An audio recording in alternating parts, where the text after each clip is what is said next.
आज हम क्या करेंगे, इसका जो सेकंड टॉपिक है जो काफी इंपॉर्टेंट भी है उसको हम डिस्कस करेंगे, और वो आपका क्या है, रिवोल्ट ऑफ 1857। रिवोल्ट ऑफ 1857 ये एग्जाम में मेनली यूपीएससी वगैरह में काफी इससे रिलेटेड क्वेश्चन आ जाते हैं, तो आपके एसएससी में भी इससे रिलेटेड क्वेश्चन पूछे गए।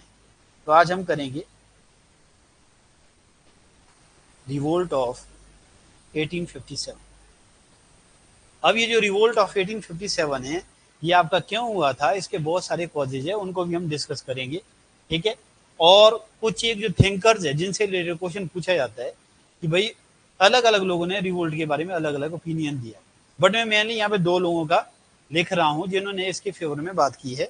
एक तो हमारे को पता लगता है डिज़रेली का, ये कौन था, British PM, British prime minister था, और उसने रिवोल्ट के बारे में क्या कहा है, he described he described revolt of 1857 as national uprising, national uprising का है, या मैं बोल सकता हूं नेशनल मूवमेंट, नेशनल मूवमेंट। ठीक है। ये बात किसने की है, ब्रिटिश प्राइम मिनिस्टर डिज़रेली। फिर एक इंडिया के ही पॉलिटिकल थिंकर भी थे, फ्रीडम फाइटर भी थे, जिन्होंने कि अपना ज़्यादातर जो अपना टाइम है वो उन्होंने कहाँ स्पेंड किया था, अंडमान के सेलुलर जेल में, और उनका नाम था B D Savarkar, V D Savarkar, Vinayak Damodar Savarkar. अब ये जो वी डी सावरकर थे, उन्होंने इसको क्या कहा है, रिवोल्ट ऑफ 1857 को क्वेश्चन ही ये पूछा गया है, उन्होंने इसको कहा है फर्स्ट वॉर ऑफ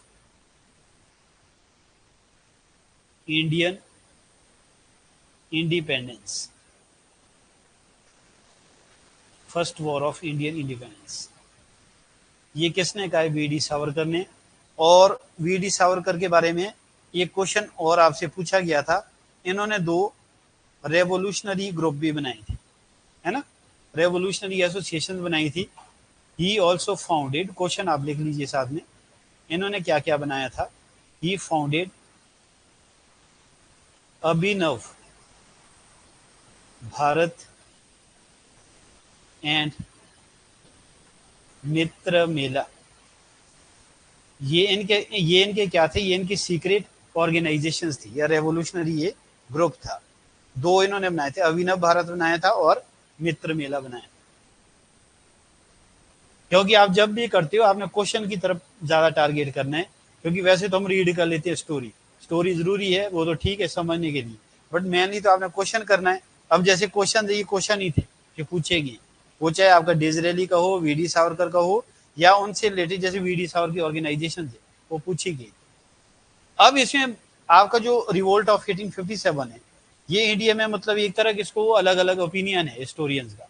कोई इसको कहता है कि भाई आपका क्या था, एक आपका मिलिट्री म्यूटनी थी, कई कहते हैं इसको first war of Indian independence.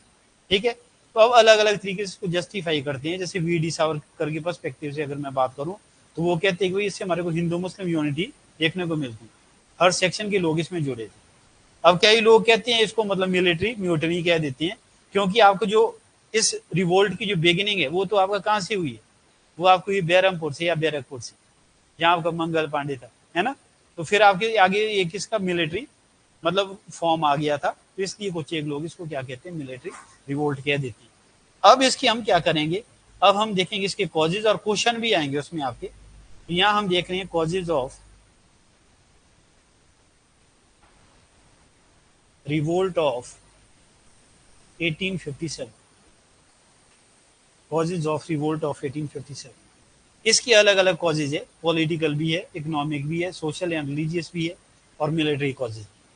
तो सबसे पहले इसमें हम बात करेंगे पॉलिटिकल कॉजेज, पॉलिटिकल कॉजेज। अब पॉलिटिकल कॉजेज में हम क्या देखेंगे, एक तो इसमें हम देखेंगे कि उसको हम बोलते हैं permanent settlement, settlement of Lord Cornwallis.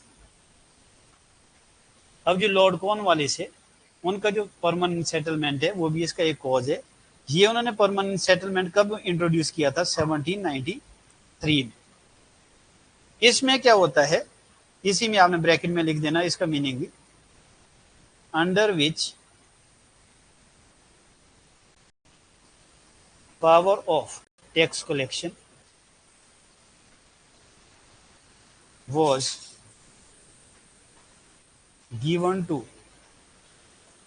Zamindars. ठीक है, और जमींदार को क्या करना पड़ता था? जमींदार had to deposit 10th 11th portion of revenue to the company। Company का मतलब यहां हो गया east India company. And the rest 1/11 is kept by them for their expenses। अब यहां हमारे को क्वेश्चन का भी पता लगा भाई, क्वेश्चन कौन सा है? जो परमानेंट सेटलमेंट है वो किसने इंट्रोड्यूस किया था? That was introduced by Lord Cornwallis. और लॉर्ड कॉर्नवालिस के बारे में एक क्वेश्चन आपने यहीं लिख देना है ऊपर को। इसको हम क्या कह देते हैं? He is also called father of ICS, Indian civil services का पिता भी हम किसको कहते हैं? लॉर्ड कॉर्नवालिस को कहते हैं। ठीक है, अगर मैं बोलूं कि रियल फाउंडर ऑफ आईसीएस है तो आपका लॉर्ड डलहौजी, ओपन कंपटीशन का कंसेप्ट तो उसने ही लाया था यहाँ पे। लेकिन क्या हुआ कि लॉर्ड कॉर्नवालिस ने तो आपका कैपेबिलिटी की बेसिस पे क्या थी, लोगों को जॉब्स देनी शुरू कर दी। ये पहला कॉज आपका क्या हो गया? आपका परमानेंट सेटलमेंट। अब परमानेंट सेटलमेंट में क्या हुआ कि जो ब्रिटिशर्स थे उनका सीधा जो कंटेक्ट है वो किससे आपका टूट गया था? फार्मर से। उन्होंने एक मीडिएटर ले आया, जमींदार ले आया, जमींदार को पावर दे दी, भाई तुम लोग अब टैक्स लेंगे। पर उनके लिए क्या होता है, टैक्स की एक लिमिट उनके लिए डिफाइन करी हुई थी, मान लो 50% है जैसे, तो उनको क्या करना पड़ता था? 50% जो टैक्स है वो अंग्रेजों को किसी भी कीमत में देना पड़ता था, चाहे आपका सूखा पड़े या काल पड़े। ठीक है, अदरवाइज क्या होता था, उनकी जमींदारी होती थी वो छीन ली जाती थी, वो किसी दूसरे आदमी को ऑक्शन कर दी जाती थी। और कई बार क्या होता था, जैसे क्रॉप ज्यादा होती थी, फिर वो जो लिमिट डिफाइन की गई होती थी, जमींदार उतना ही अमाउंट क्या होता था रेवेन्यू का वो अंग्रेजों को देते थे। तो इससे मतलब अंग्रेजों को फायदा तो ये हुआ कि भाई आपका अकाल हो, सूखा पड़े, उनको एक फिक्स अमाउंट ऑफ जो रेवेन्यू है वो मिल रहा था। लेकिन आपका क्योंकि एडिशनल भी कई जगह प्रोडक्शन ज्यादा हो रही थी, तो वहां पे जमींदारों ने क्या किया, उन्होंने हायर्ड जो पर्सन है वो अपनी जमींदारी में डिप्लॉय कर दिए, खुद वो सिटी में चले गए और उन्होंने अपना बिजनेस शुरू कर दिया। तो इस तरीके से, लेकिन ओवरऑल आपका जो जमींदार थे उन्होंने क्या किया, जो पीजेंट्स है उनके ऊपर अपनी एट्रोसिटीज बढ़ा दी थी। एक तो इसमें ये कॉज आ गया। दूसरा कॉज इसमें क्या था, तो उसको हम बोलते हैं introduction of subsidiary system of Lord Wellesley. और ये कब इंट्रोड्यूस किया गया था उनके द्वारा? ये किया गया था 1798। दूसरा इसमें जो कॉज था रिवोल्ट ऑफ 1857 का पॉलिटिकल कॉज, वो आपका इंट्रोडक्शन ऑफ सब्सिडरी सिस्टम। अब ये सब्सिडरी सिस्टम आपको समझ आ गया कि नहीं? नहीं आया। अब ये सब्सिडरी सिस्टम क्या होता था? Under this system Indian rulers had to organize a British army in their dominion। dominion भी बोल सकते या kingdom of their own expenses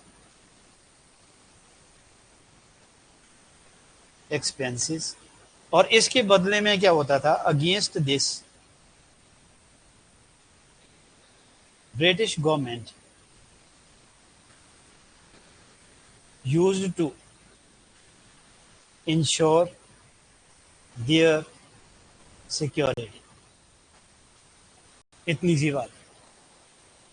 अब क्या होता था कि इंडिया में मतलब बहुत सारे छोटे छोटे रजवाड़े थे या रूलर्स थे, उनमें आपस में लड़ाइयाँ होती थी, ठीक है। अब वो इनसिक्योर फील कर रहे थे। अंग्रेजों ने उनको क्या कंडीशन दे दी, भाई आप क्या करो, अपनी एक आर्मी ऑर्गेनाइज करो, हमारी होगी वो आर्मी अंग्रेजों की, खर्चा उसका तुम दोगे, उसके बदले में हम क्या करेंगे, आपको कोई भी आपके ऊपर अगर आक्रमण होगा तो वो ऐसा माना जाए कि भाई ब्रिटिशर्स के ऊपर वो आक्रमण किया गया है और आपकी सिक्योरिटी हम लोग क्या करेंगे, इंश्योर करेंगे, ठीक है। तो दूसरा कॉज ये है। अब अंग्रेजों को तो इससे फायदा हुआ क्योंकि सबसे ज्यादा तो उनको खर्चा किसके ऊपर करना पड़ता था, आर्मी के ऊपर। तो अब लेकिन क्या हो गया कि भाई अब इंडियंस दे रहे हैं, उनके लिए फायदा हो गया भाई। इससे जो इंडियन रूलर्स है उनकी जो पोजीशन थी वो काफी वीक हो गई। फिर इसमें एक और आपका कॉज है, उसको हम क्या बोलते हैं, doctrine of lapse. Doctrine of lapse by Lord Dalhousie. Lord Dalhousie ने डॉक्ट्रिन ऑफ लैप्स इंट्रोड्यूस की थी, कब, इन आपका 1848। अब इस डॉक्ट्रिन ऑफ लैप्स में क्या था, मान लो कोई इंडियन रूलर है और उसका आगे कोई सक्सेसर नहीं है, देन उसका जो डोमिनियन होता था, उसका जो स्टेट होता था, उसका जो किंगडम होता था, उसको ब्रिटिश एम्पायर में अनेक्स कर दिया जाता था। यहाँ इसका मीनिंग भी लिख देता हूं कि इसमें क्या होता था, under this doctrine the dominion of Indian ruler was annexed into या incorporated into annexed into British Empire if they had no legal heir। Heir बोलो चाहे सक्सेसर, अगर उनका कोई अपना बच्चा नहीं होता था, अडॉप्टेड सन को क्या था, अंग्रेजों ने उनका वो सक्सेसर या हेयर नहीं माना, ठीक है। इसी तरीके से उन्होंने क्या थे, बहुत सारे जो एरियाज थे, बहुत सारे रूलर्स है, उनके जो थ्रोन है वो छीन लिए अंग्रेजों, ठीक है। अब इसके बाद हम देखेंगे इसमें जो नेक्स्ट जो पॉलिटिकल कॉज था, ये समझ गए ना, doctrine of lapse, subsidiary system समझ आ गया, क्वेश्चन आ रखा हो किसने इंट्रोड्यूस करा था, तब, हाँ जी, ये आपका हो गया इसमें हेयर और सक्सेसर, उत्तराधिकारी मतलब, ठीक है।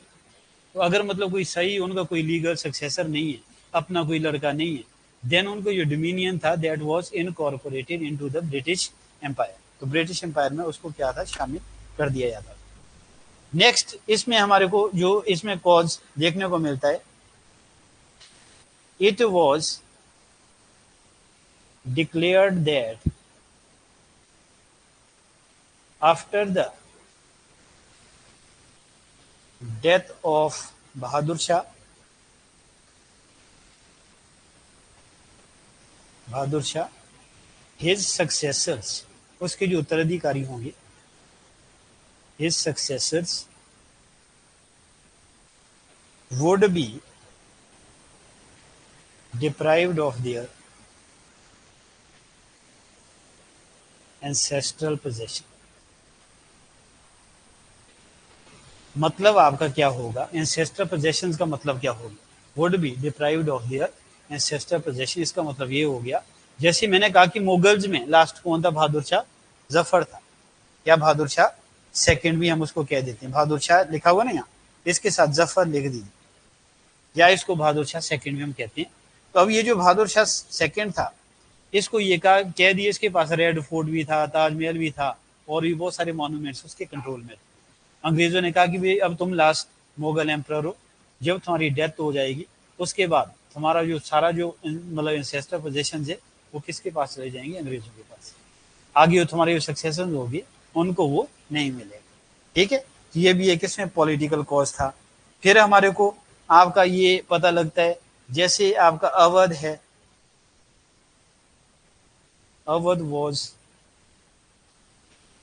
Next annexed on ground of, या मैं इसको ऐसे ही बोल सकता हूँ ऑन द प्रीटेक्स्ट ऑफ करना, on the pretext of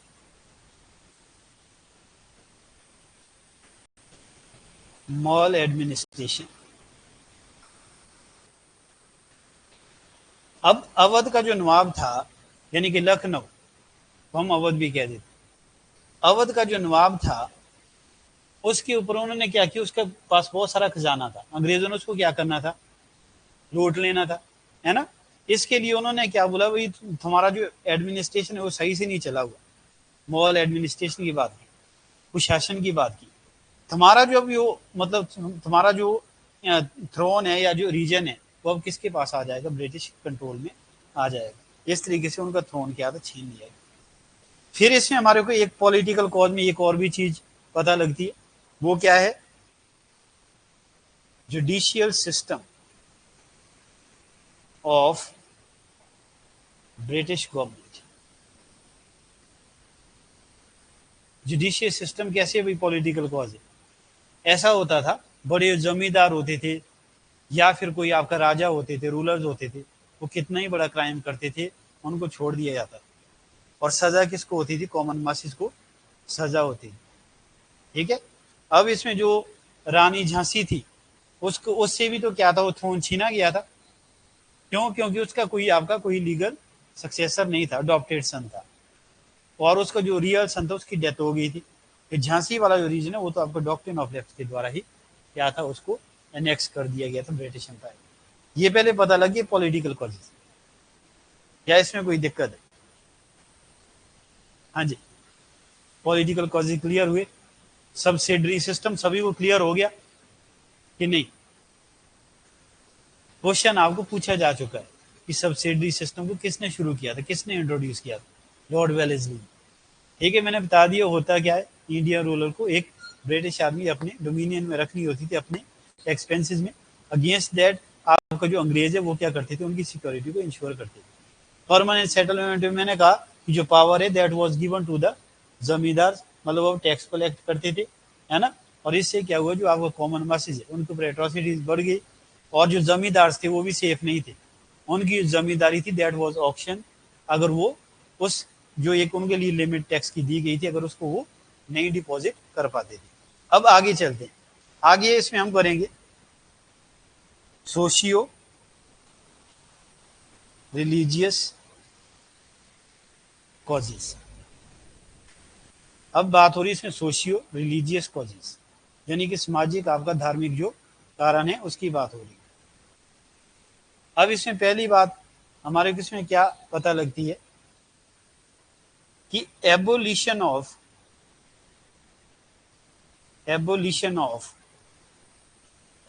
social evils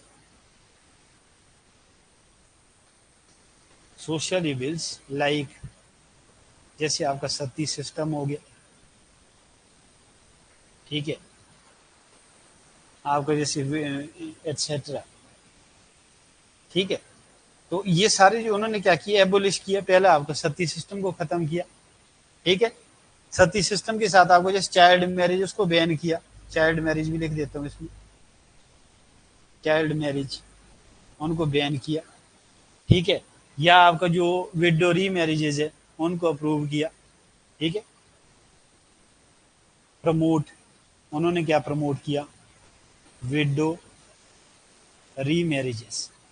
अब ये चीजें क्या थी, एबोलिशन ऑफ सोशल इविल्स, सामाजिक बुराइयों का क्या किया गया, उन्होंने मतलब उन्मूलन किया, खत्म किया उनको।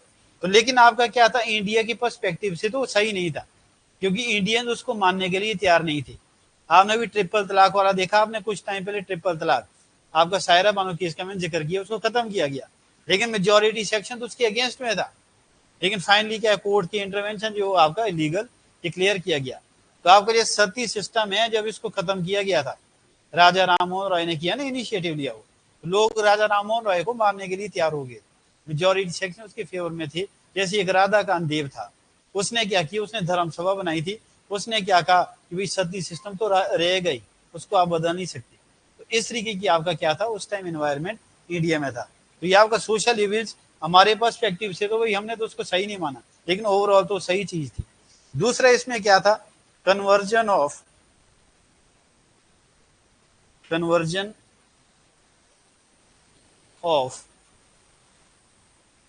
Indian community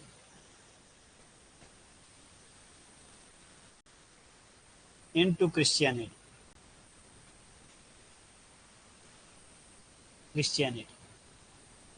ईसाई धर्म का मैं क्या था, लोगों को कन्वर्ट किया जा रहा था, या मैं इसको शॉर्ट में ऐसे भी बोल सकता हूँ, प्रोपागेशन ऑफ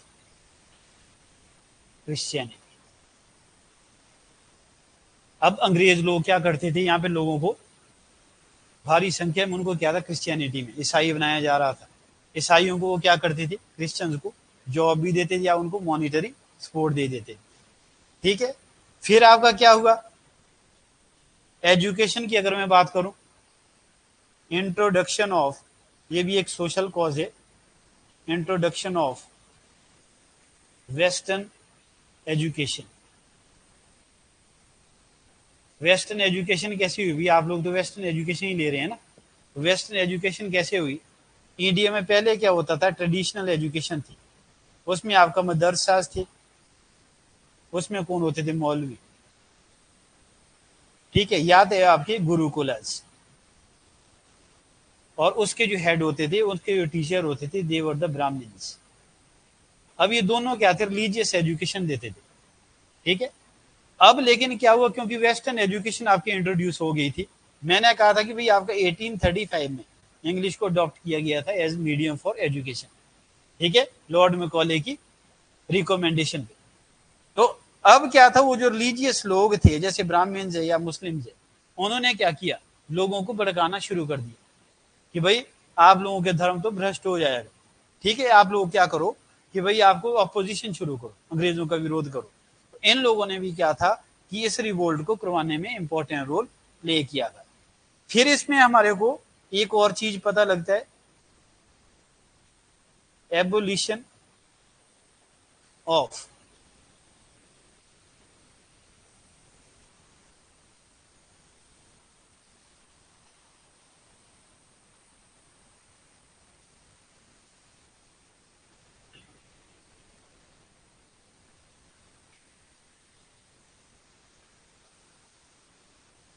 उनको बुलाना जरा सर को।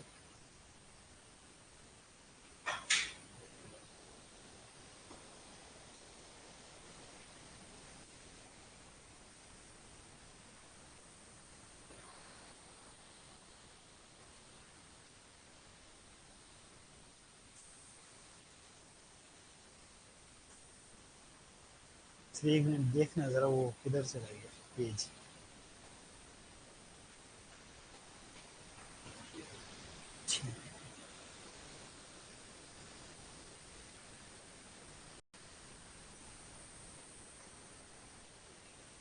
ठीक है,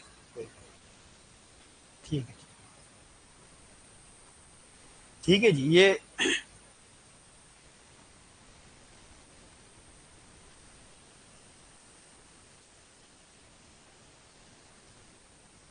ये हमने देखा कि भाई मैं इसमें बता रहा हूँ कि कास्ट सिस्टम को ख़त्म किया गया था और कंसेप्ट ऑफ इक्वेलिटी लाया गया था। क्या कास्ट सिस्टम आज की डेट में ख़त्म हो गया पूरी तरह से? हाँ जी बताओ, क्या कास्ट सिस्टम आज की डेट में पूरी तरह से ख़त्म हो गया? नहीं हुआ, है ना। उस दौरान आपका कितना कॉम्प्लेक्सिटी होगी सोसाइटी में, है ना। लोग डिस्क्रिमिनेशन करते थे। आप हम इसमें देखेंगे बहुत सारे आपके मूवमेंट्स हुए, जैसे आपका केरला में एक बाई कॉम मूवमेंट था। मंदिर है जैसे मानो किसी जगह, वहाँ पे आपको दूसरे डिप्रेस्ड क्लासेस के लोग वहाँ नहीं चल सकते थे।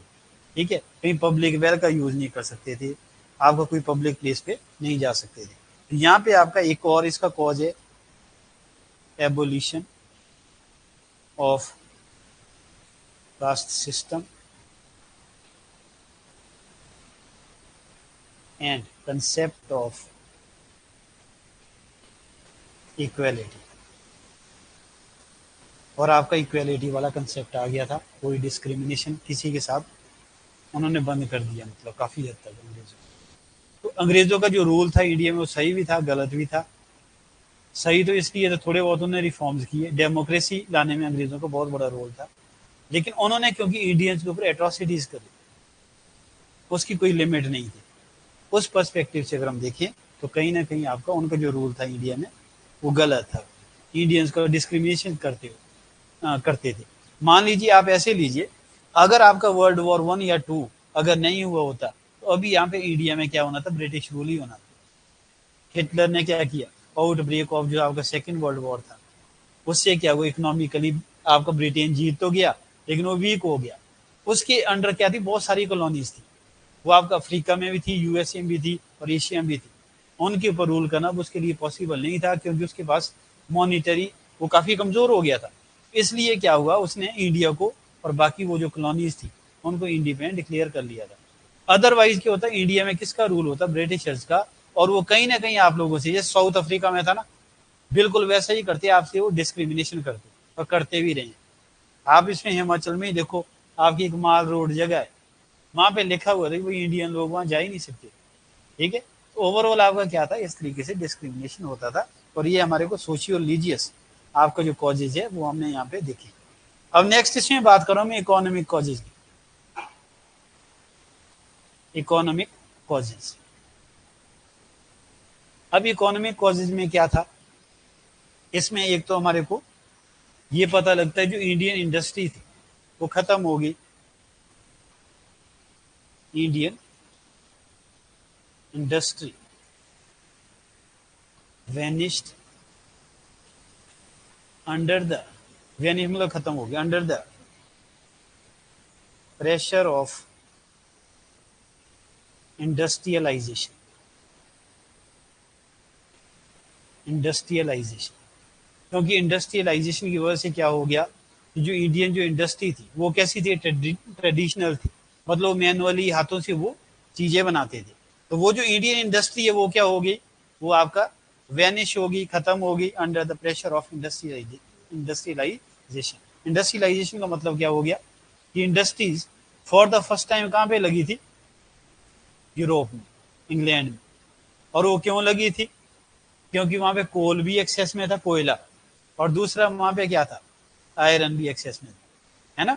और वैसे ही आपका देखेंगे, अगर हम जैसे हम ज्योग्राफी में अगर आगे हम करेंगे उसमें देखेंगे कि आपने वो एक पढ़ा होगा कॉन्टिनेंट ड्रिफ्ट थ्योरी थी। तो उससे वैसे तो आपका जो कोयला होता है वो आपका किससे बनता है, हार्डवुड से। हार्डवुड मोस्टली आपका कहाँ पे पाया जाता है, वो पाया जाता है आपका इक्वेटोरियल रीजन में। इक्वेटोरियल रीजन वो रीजन होता है जहाँ पे आपका 12 बजे के बाद रोज आपका रेनफॉल होता है। आपके जो अमेजोन के फॉरेस्ट वगैरह है वो सारे आपके कहाँ पे, उसी बेल्ट में, यानी कि इक्वेटोरियल रीजन में पड़ते हैं। तो वहाँ हार्डवुड होते हैं, हार्डवुड से ही हमारा कोयला बनता है। लेकिन आपका ब्रिटेन है, ब्रिटेन में आपका सॉफ्टवुड है, लेकिन वहाँ पे सबसे ज्यादा आपको कोल डिपॉजिट्स मिले। तो उसके पीछे आपको उसी थ्योरी की बात की जाती है। तो एक आपका ये हमारे को पता लगा इकोनॉमिक कॉज की, कैसे इंडस्ट्रियलाइजेशन की वजह से इंडियन इंडस्ट्री वैनिश हो गई थी। दूसरा क्या था, आपका जो critical condition of Indian peasants due to heavy taxes. ठीक है, जो इंडियन पीजेंट है उनके ऊपर भी क्या था, उनसे राजस्व जो होता है, रेवेन्यू, वो काफी ज्यादा टैक्स की फॉर्म में क्या होता है, मतलब अनाज वगैरह ही देते थे ना, ऐसा कोई मॉनिटरी तो उनके पास नहीं होता था। फिर क्या था कि जो आपका ऑफिस ऑफ जमींदार है, office of zamindar was not fixed. ठीक है, and their zamindari was auctioned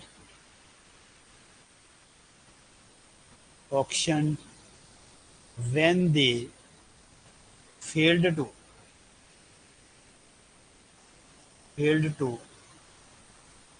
pay the assigned tax। जब वो टैक्स देने में क्या हो जाते थे, असफल हो जाते थे, तो फिर उनकी जमींदारी किसी दूसरे को दी जाती थी। वो भी इनसिक्योर फील कर रहे थे, इसलिए वो लोग क्या थे, इसमें वो शामिल हो गए थे रिवोल्ट में। ठीक है जी। अब देखिए नेक्स्ट इसमें हमारे को, जैसे इसमें मैं बता रहा हूँ military cause. Next military causes क्या क्या थे, मिलिट्री कॉजेज आपके क्या थे रिवोल्ट ऑफ 1857 के? पहला इसमें जो कॉज था वो था इंट्रोडक्शन ऑफ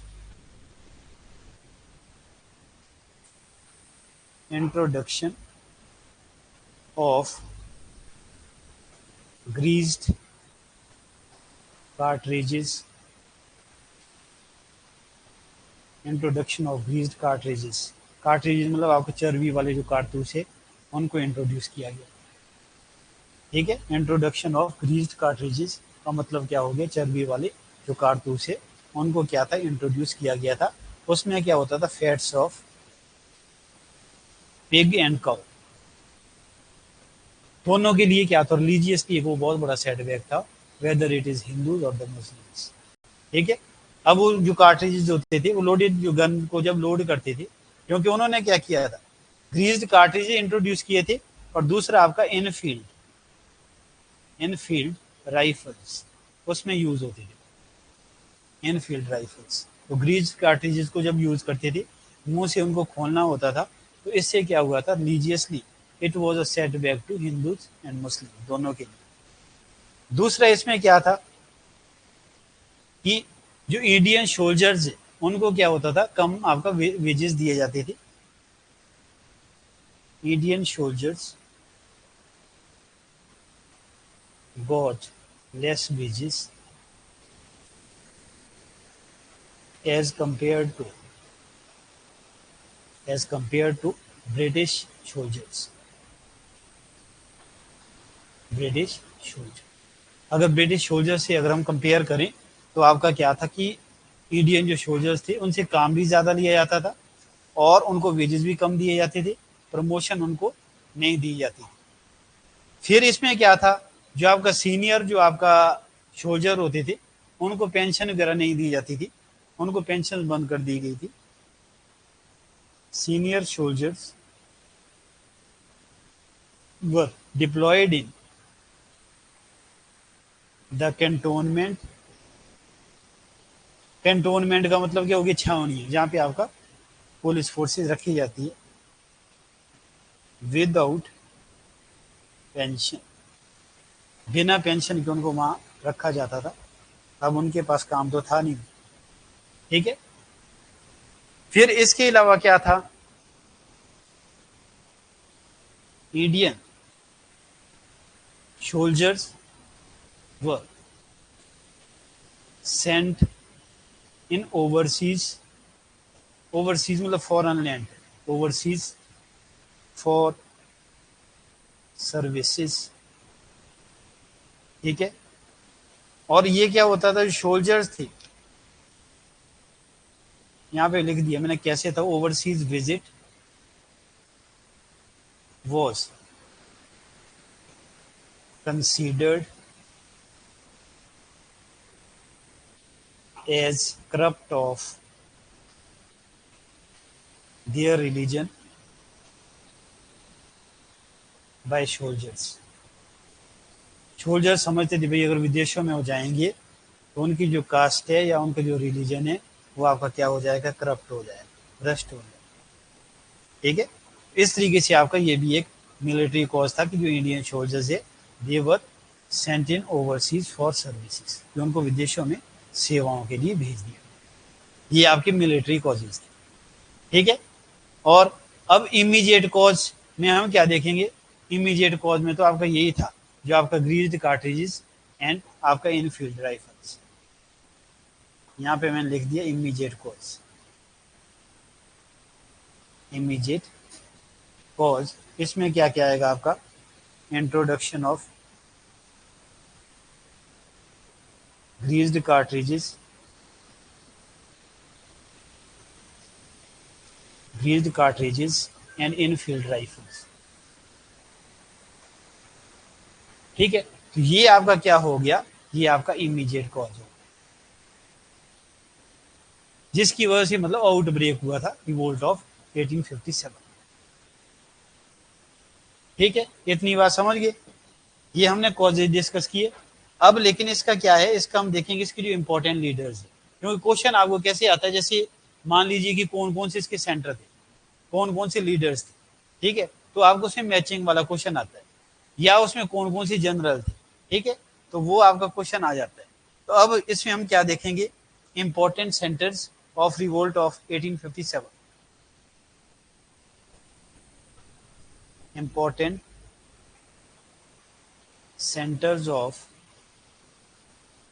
रिवोल्ट ऑफ 1857।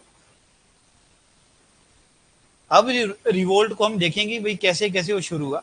सबसे पहले वो आपका शुरू हुआ था, जो पहला मतलब एरिया था या पहला जो रीजन था जहाँ पे शुरू हुआ था, वो कौन सा था, उसको हम कहते हैं बैरमपुर। और ये जो बैरमपुर है ये बंगाल में है। यहाँ पे कौन सी बटालियन थी, यहाँ मतलब आपका फरवरी 1857 में यहाँ पे आउटब्रेक हो गया, ठीक है। अब बैरमपुर में बंगाल में है, वहां पे क्या था, 19th नेटिव इन्फेंट्री,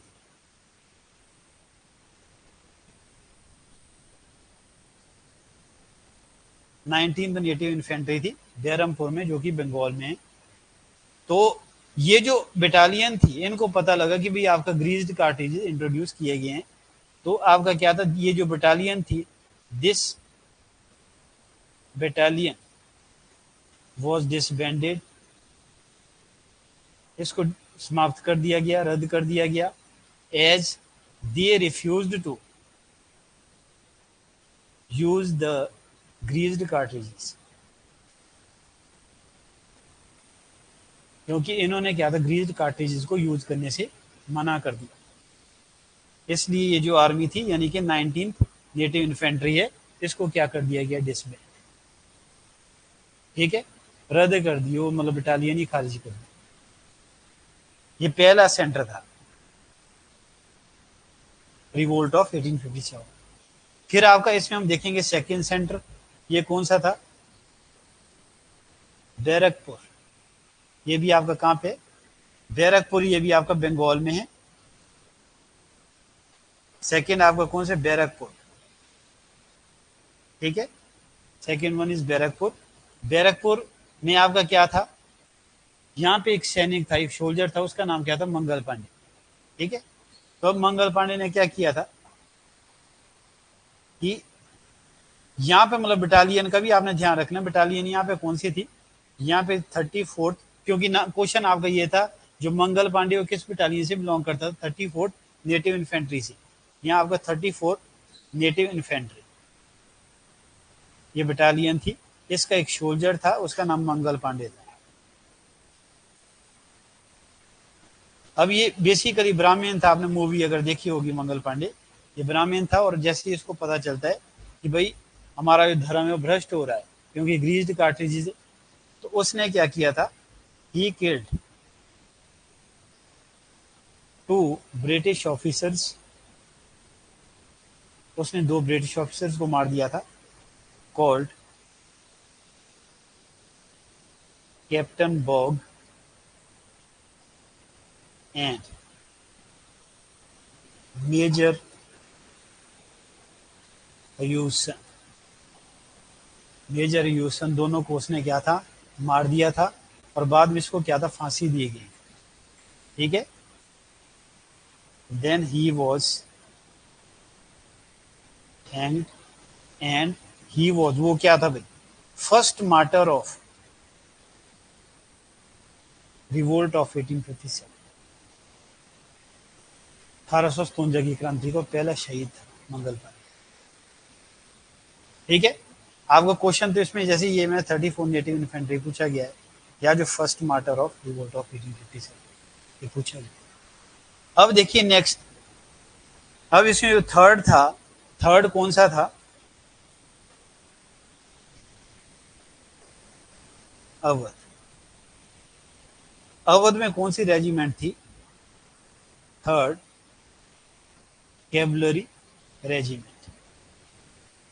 रेजिमेंट के नाम यानी आपने याद रखना, थर्ड कैवलरी रेजिमेंट, कैवलरी के मतलब होते घोड़सवार सेना, ठीक है, घोड़े वाली सेना मतलब।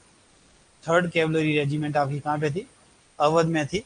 और यहाँ पे क्या हुआ था कि कुछ सोल्जर ने रिफ्यूज कर दिया, भाई हम लोग जो ग्रीज्ड कार्ट्रिजेज है उनका यूज नहीं करेंगे, फिर क्या था, उसमें जो 80 जो लोग थे उनको क्या था, जेल में डाल दिया गया। बाकी जो सोल्जर थे वो फिर क्या थे, वो मतलब भड़क गए और उन्होंने क्या किया, जेलों के ऊपर अटैक किया। बहुत सारे ब्रिटिश जो ऑफिसर्स थे वो वहाँ पे भी मारे गए थे। और फिर उनको छुड़ा के उन्होंने क्या किया कि वो दिल्ली की तरफ चले गए। अगर मैं इसमें जैसे अगर यहाँ बैरकपुर की बात करूं, ये तो है आपका कब की बात, मार्च 1857 की। यहाँ के बाद आपका जो इसकी वेव गई थी वो गई थी अवध में, ये गई थी आपका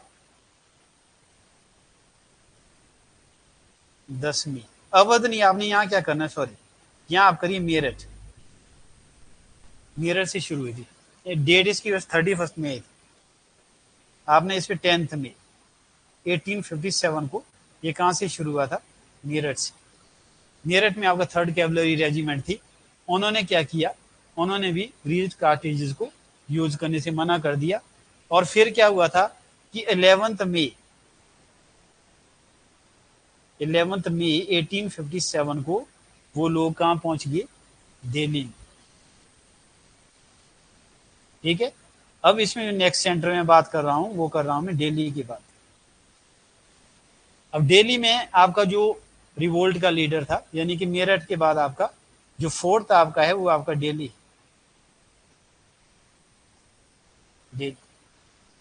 अब दिल्ली में कौन था लीडर, कौन था leader of the revolt, Bahadur Shah.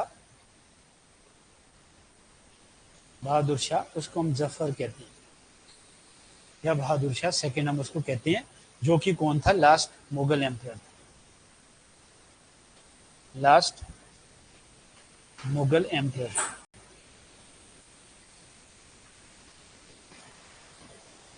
ठीक है,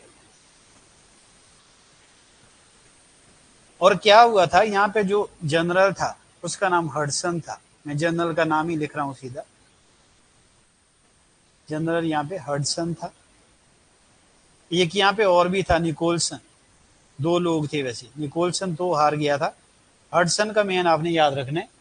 हडसन ने क्या किया था, हडसन ने किया था, he caught Bahadur Shah from, कहां से पकड़ा था, हुमायूं के जो मकबरा, Humayun tomb, and then his 2 sons, उनका नाम था मिर्जा मुगल एंड मिर्जा सुल्तान,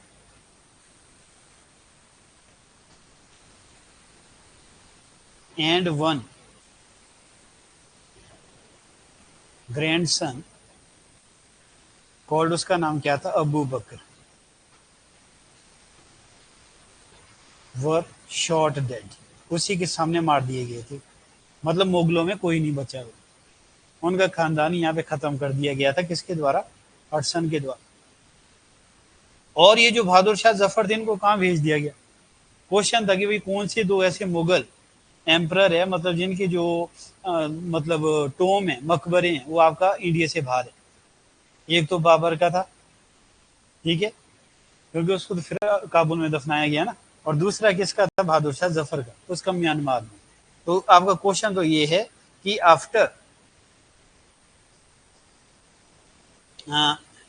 बहादुर शाह जफर, यहाँ पे मैंने लिख दिया Bahadur Shah Zafar was deported to Rangoon. Rangoon आपका कहाँ है, म्यांमार में, म्यांमार जिसको बर्मा कहते हैं। Where he died in a cell, in कब उसकी डेथ हुई थी, 1862 में। इसमें 1862 में उसकी क्या होगी, डेथ होगी। किसकी, बहादुर शाह जफर। बहादुर शाह जफर के लिए इतना छोटा सेल था कि वो वहां पे सो भी नहीं सकता था, खड़े रहने की जगह ही थी उसमें। वहां पे उसकी डेथ हो गई थी रंगून। ठीक है, रंगून आपका क्या है, म्यांमार में। तो ये आपका ये घटना आपका हुई। तो दिल्ली में इस तरीके से आपका क्या था,